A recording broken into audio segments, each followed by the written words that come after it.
লাউ আনলে লাউ খাওয়ার সাথে সাথে লাউয়ের খোসাটাও কিন্তু একটা দারুণ জিনিস একটা যে কোনো রেসিপি তৈরি করবার জন্য। তাই ভাবলাম লাউয়ের খোসাটা যখন বেশ ভালো পাওয়াই গিয়েছে, তাহলে লাউয়ের খোসার চচ্চড়ি কেন বানাবো না। তাই যেমন ভাবা তেমন কাজ, কড়াইতে বেশ খানিকটা সর্ষের তেল দিয়ে দিয়েছি। সর্ষের তেলটা গরম হলে তাতে দিয়ে দিতে হবে বড়ি।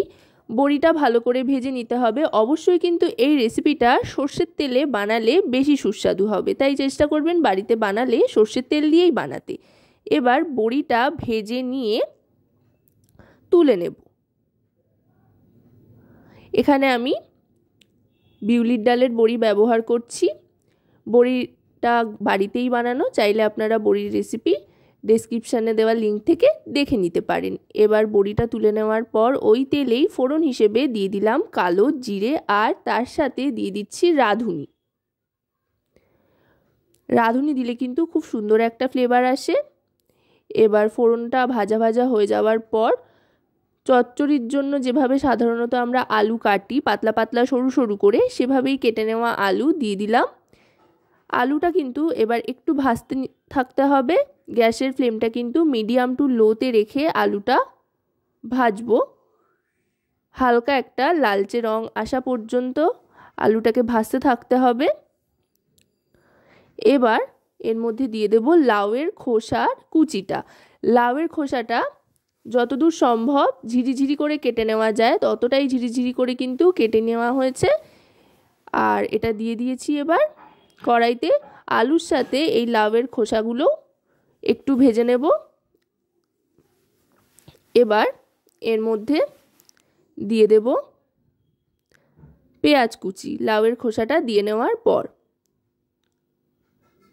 আশা করব রেসিপিটি আপনাদের ভালো লাগবে। ভালো লাগলে অবশ্যই রান্নাবাটি চ্যানেলটিকে সাবস্ক্রাইব করে লাইক শেয়ার কমেন্টের মাধ্যমে আমাদের পাশে থাকবেন, আর পাশে থাকা বেল আইকনটি অন করে দেবেন সবার আগে সমস্ত রকম নতুন রান্নার নোটিফিকেশান পাওয়ার জন্য। আর যদি রেসিপিটি আপনারা আমাদের ফেসবুক পেজ থেকে দেখেন তো অবশ্যই রান্নাবাটি ফেসবুক পেজটিকে ফলো করার অনুরোধ রইল। আপনাদের একটা লাইক শেয়ার সাবস্ক্রাইব কমেন্ট আমাদের কিন্তু অনেক অনেক উৎসাহিত করে নতুন ভিডিও তৈরির জন্য। তাই লাইক শেয়ার কমেন্ট করে আমাদের পাশে থাকুন। দেখুন এখন কিন্তু অনেকটাই ভাজা হয়ে গিয়েছে পেঁয়াজটা। পেঁয়াজ আলু লাউয়ের খোসা সমস্তটাই নরম হয়ে এসছে। এবার দিয়ে দিচ্ছি বেগুনের টুকরো। বেগুনও কিন্তু একই রকম সরু সরুভাবে কেটে নিয়েছি। এই ধরনের চচ্চড়ি দিয়ে কিন্তু মুছে মুছে বেশ অনেকটা ভাতই খেয়ে নেওয়া যায়। এবার দিয়ে দিচ্ছি গুঁড়ো মশলা। গুঁড়ো মশলার মধ্যে প্রথমেই দিয়ে দিচ্ছি 1 টিস্পুন পরিমাণে হলুদ গুঁড়ো। তারপর দিয়ে দিচ্ছি রোস্টেড ধনে আর জিরে গুঁড়ো, এটাও কিন্তু 1 টিস্পুন পরিমাণে দিয়ে দিলাম। এবার দিয়ে দেব কাশ্মীরি রেড চিলি পাউডার, এটাও 1 টিস্পুন পরিমাণে দিয়ে দিলাম। এবার দিয়ে দেব পরিমাণ মতো লবণ। নুন দেওয়াতে কিন্তু সবজিগুলো আরও অনেকটাই মজে নরম হয়ে আসবে। এবার গুঁড়ো মশলার সাথে আরও খানিকক্ষণ ভালো করে ভাজা ভাজা করে নেব। এই জাতীয় চচ্চড়ির রেসিপিতে কিন্তু কোনো রকমের এক্সট্রা জল ব্যবহার হয় না। জল দিলে কিন্তু এগুলো টেস্ট নষ্ট হয়ে যায়, খুব একটা ভালো লাগে না খেতে। এইভাবে শুকনো শুকনো ভাজা ভাজা করে রান্না করলে খেতে কিন্তু দুর্দান্ত লাগে।